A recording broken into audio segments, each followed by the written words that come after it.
Start over? Yeah. Okay. So I was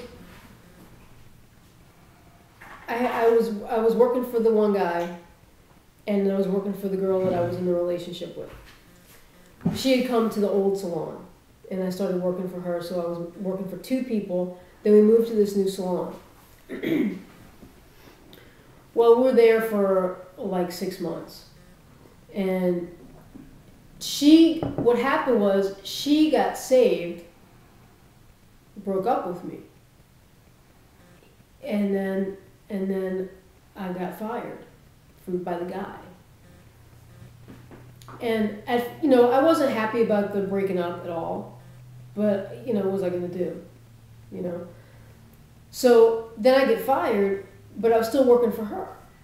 So I was like thinking to myself, well, it's cool because I was overworking for him anyway. Our relationship was going downhill for the last couple of years.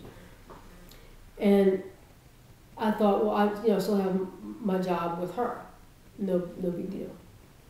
Well, and she was cool with that. She was like, yeah, just keep working for me. Well, then I get a call, I think it was that night that I got fired, because I got fired on a Friday. I get a call from her saying that the guy that fired me talked to the owner of the salon and had me banned from the salon. So I was totally unemployed now. And I'm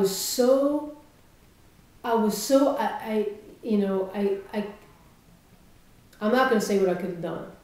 I was so angry. And I was so angry at him, and I was so angry at God. And I remember, I just remember for 2 weeks, because it was 2 weeks before I got saved, between that time. From the day you got fired to... Yeah. And I remember I would be driving, wherever, doing whatever, and if I would see a billboard that had anything to do with Jesus on it, or a bumper sticker, or anything, I would just curse it. I would curse God out every time I saw it, All I had to do was see a little fish symbol on a car, and I would just start cursing God out. Because it was all his fault. It wasn't my fault. It was his fault. Well, so for that 2 weeks, I was just, I was just literally walking around. I felt lost. Literally, I felt lost. I was just walking around aimlessly. And my friend kept calling me, and so she had just gotten saved, so she was calling me, and I would go to her house, and she would make me read the Bible and all this kind of stuff, and I would tell her, what, this just isn't helping me. This is not doing me any good.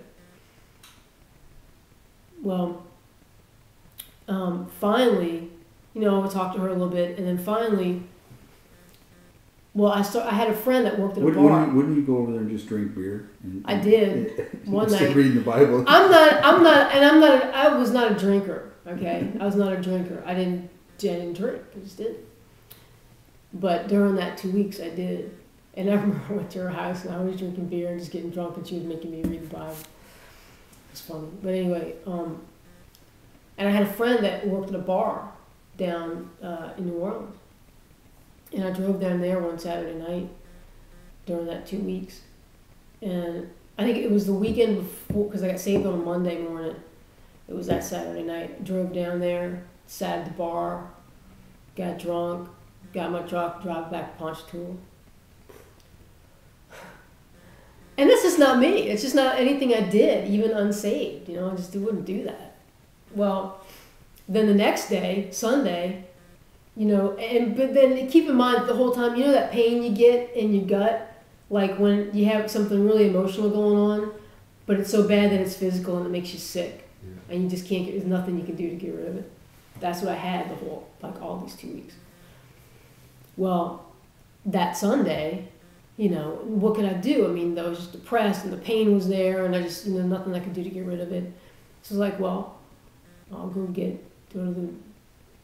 the gas station and get some more beer, because I wasn't drinking anything else. I don't like alcohol. I only like beer. So I went to the gas station, got some beer, came home, started drinking it, and I'm thinking of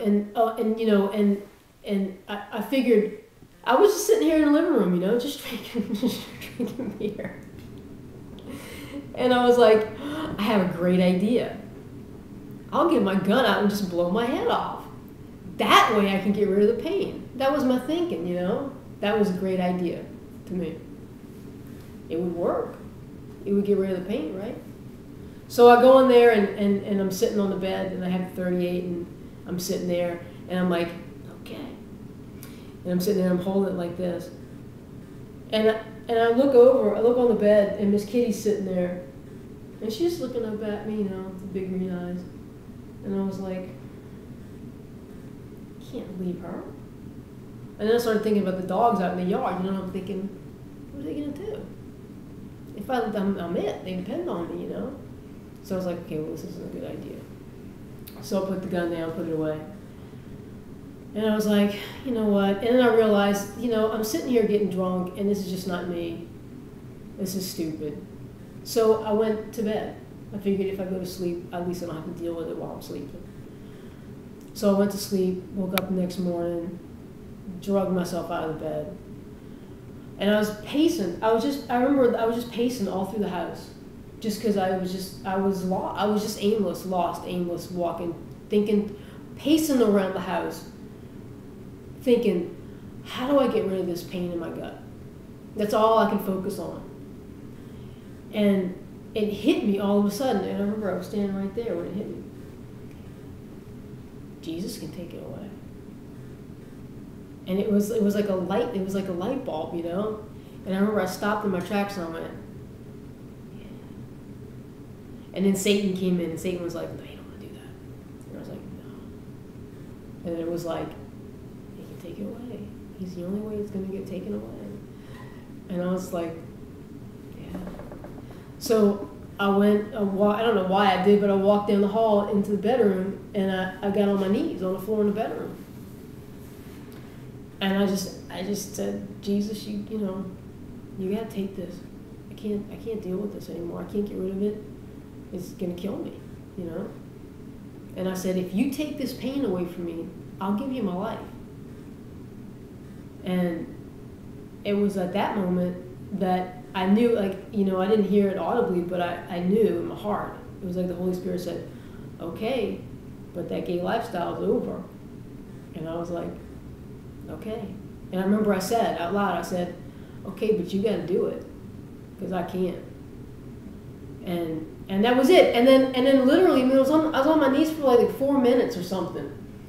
And I stood up and all of that pain was gone, depression was gone, everything was gone. I was like totally a new person, man.